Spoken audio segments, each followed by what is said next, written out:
In this week's Cardiology Countdown, we have two different imaging studies, interestingly both from the Mass General down the street, and then a fascinating study on the prevalence of severe aortic stenosis and implications for TAVR.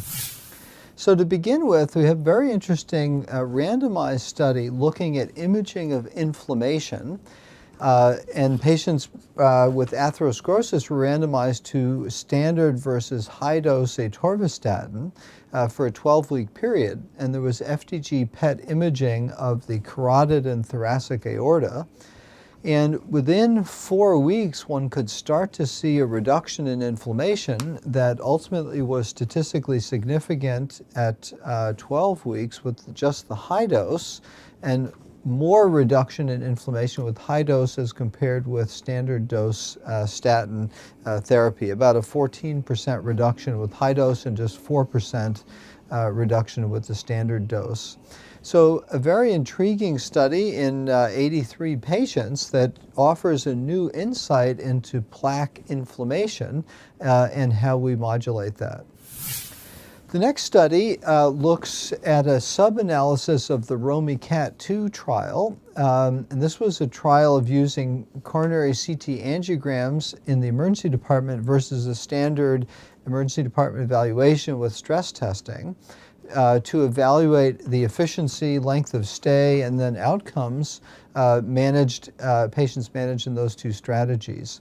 Overall, there was a shorter length of stay and equal outcomes with the CT angiogram. This analysis focused on women that comprised about half of the study population. And all of the benefits on length of stay, et cetera, were seen. Women tended to have less often obstructive coronary disease that was seen, just 5% of this population versus 17% of men. But they found that this reduction overall pertained to women because they were a lower risk population. And so this really reminds us that CT angiograms in the emergency department for chest pain can be a very useful and expeditious way of evaluating patients, especially women who are lower risk in this setting. Then the number one pick I have is interesting estimate of the prevalence, I think, of aortic stenosis and the implications for TAVR. This is certainly at our major centers that do TAVR, a growing number of the patients that we see, and often when on service debate, am I just going to get another admission for this? And a lot of patients being sent from all over. So a more formal analysis looked at about 9,000 subjects across 7 studies and determined that severe AS had a prevalence of 3.4%.